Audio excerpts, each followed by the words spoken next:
This video is going to cover the graphing cheat sheet, which can be found on the back page of the student provided notes, or your teacher might have provided this as like an extra practice worksheet or something with a key. Either way, you should have access to it somehow, some way. So I'm going to give a quick walkthrough of, or as quick as I can, walkthrough of how to go about solving this worksheet. So you have two different types of graphs. Hopefully you watched the other video that explained the differences between position time, velocity time graph. And so the objective here is just to go through this sheet and try to convert or translate the position time graph into a velocity time graph. Also describe off to the right. I actually prefer to go a little bit out of order and to describe first and then hopefully translate that to a velocity time graph. So before we get started, I want to remind you of a couple of things that maybe you remember from the other video. The position time graph we use because the slope tells us how fast something's going, or the velocity of the object. And the only reason why we even bother with a velocity time graph is because we can easily find the acceleration of the object by finding the slope. Can't see that right there. How you can tell whether or not something's accelerating on a position time graph, it's going to have a curve. So a curvy line instead of these straight lines like you've been seeing. The difficult thing about that is you can't take the slope of a curve, at least not with algebra. So that's why we use the velocity time graph, so we can calculate acceleration from that graph pretty easily. Great, you get the idea, the gist, hopefully, or at least the reminders. So we're going to start off with the first few. So number one is a position time graph, has a straight flat line indicating that whatever object we are measuring, they are staying at the same location the entire time, which means that this object is at rest. Velocity equals 0. And there's no curve at all on the line, so there's no change in the slope, which means there's no change in the speed, which means the object is not accelerating. So here's what's tricky to learn. One of the things that's tricky to learn on a velocity time graph is this whole y-axis is telling me how fast the object is going. There is only one place on here where the object is not moving, and that's the only speed I can have for the object to not be moving, is velocity equals 0 right there on that x-axis. So anytime a line on a velocity time graph is touching that x-axis, it means it's at rest. So how I'm going to draw that on here, I'll draw it in blue. They will be at rest the entire time. They are at velocity equals 0 the entire time. Great. Number two, we have a graph with a positive velocity. It's a positive slope. It's going up as you read it from left to right, which means, which means it has a positive velocity, and it's a constant velocity. We know this because the slope doesn't change, and it's not curvy, so it's not accelerating at all. So on this type of graph, 0 is here at the x-axis. Everywhere above 0 is positive, and everywhere below 0 is negative. So we are going to draw a straight flat line showing that they're going the same positive velocity for the entire time. Sorry, that's kind of an awkward line, but it's supposed to be a straight flat line. Great. Whatever, it's fine. Number three. Negative slope, going down, so negative velocity, no curve, no acceleration. So I'll draw the same thing as before, but this time on the negative side of the velocity of the y-axis, of the velocity axis, going that same negative velocity the whole period of time. Great. Hopefully that was somewhat simple. Now we have a few curvy graphs. I'm actually going to scroll up a little bit.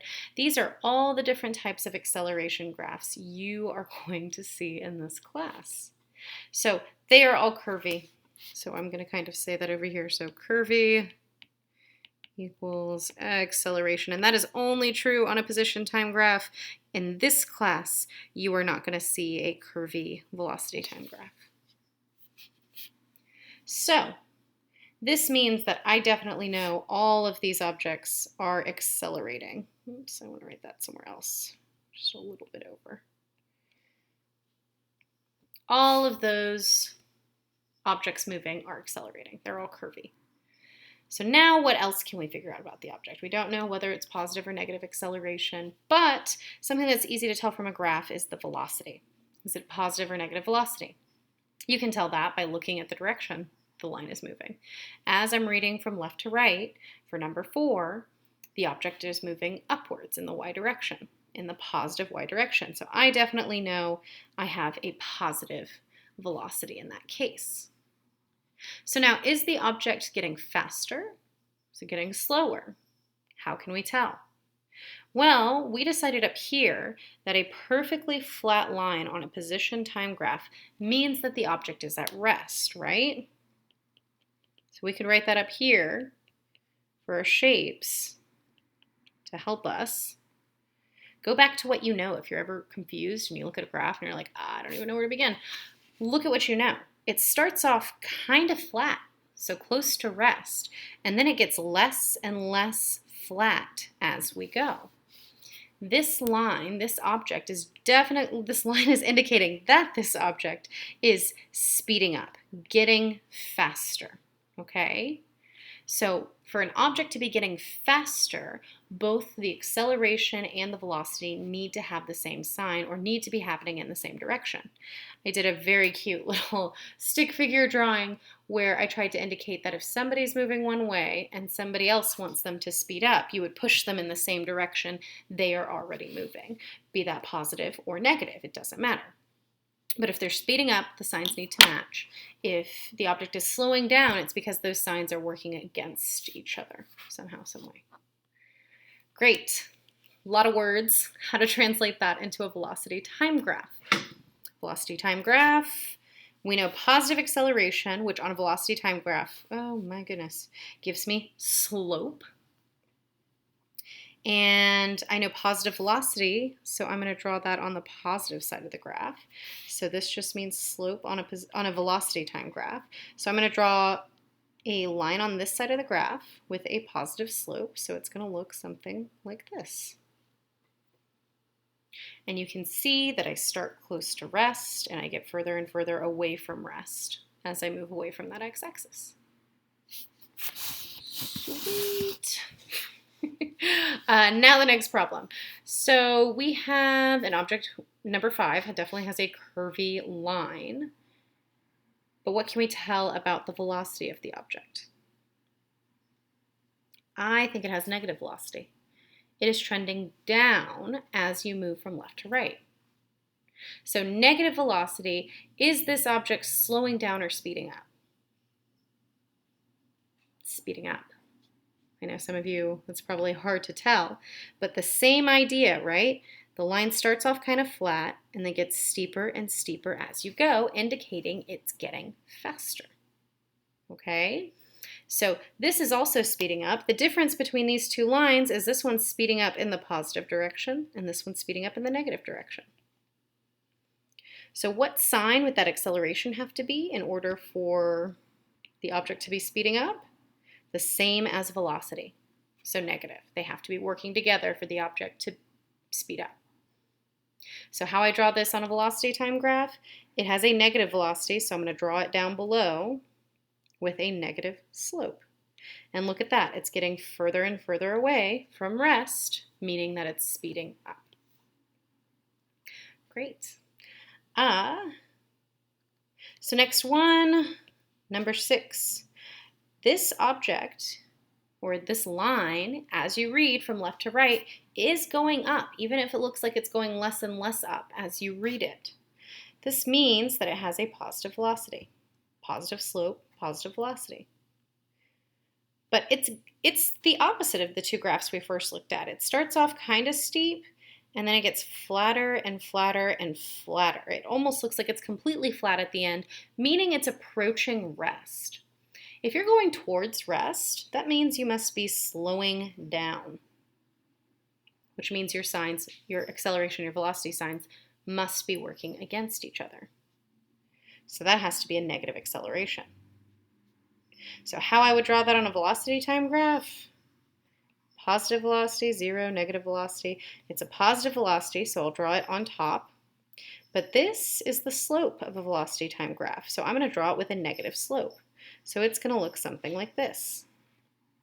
And you can see, if you're reading this graph from left to right, this line is approaching that 0 x-axis where velocity is 0 and your object is at rest. So that means the line is approaching rest, which means it's slowing down, which is what we want. Number 7 is similar, it's just flipped around a little bit. This line is also getting flatter, meaning that it's slowing down. I have a negative velocity here because as I read it from left to right, it's moving down. So negative velocity. Those signs have to be working against each other for the object to be slowing down, so that's going to be a positive acceleration. Which means how I would draw this is it would be on the negative side of the velocity graph with a positive slope. So going up towards this x-axis, approaching rest. So approaching rest looks different here and here, but as long as you're good at reading, and this seems silly, as long as you pay attention to what type of graph you're looking at and what specifically it's telling you, you can kind of maybe jog your memory as to what it looks like. I kind of remember a trend of shapes as I go up in graphs, like from position to velocity. If it's flat, it stays flat. That's nothing fancy. But if it starts off at an angle, the next graph will be flat. So it kind of goes curvy, angle, flat.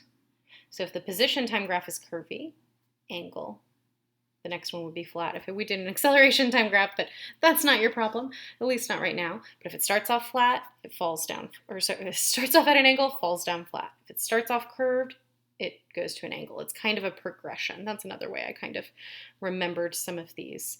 But they need to be saying the same thing. Okay, so just talk yourself through it.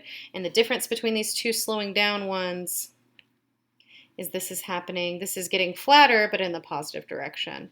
And this is getting flatter, but in the negative direction. And again, both of those have to do with the sign of the velocity. Great. Now number 8 is super weird. I'm going to kind of zoom in a little bit. Ignore my notes down here from another thing. Zoom up. So you might notice that this is curvy the entire time, which means that it must be accelerating the entire time. But is it really clear what kind of acceleration is happening here? Not immediately, maybe not to somebody not experienced with this. Let's start off with something easier. Let's look at the velocities of the graph.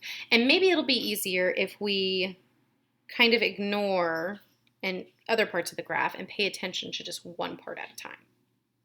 So part A, I would say as I read that from left to right, it's going up. Even if it seems like it's kind of flattening at the end, it definitely has a positive velocity. And notice how I said it's kind of flattening. It seems like it's approaching rest, it's approaching stop. So I'm going to say slowing down. It's getting less and less steep. Great. Let's look at B.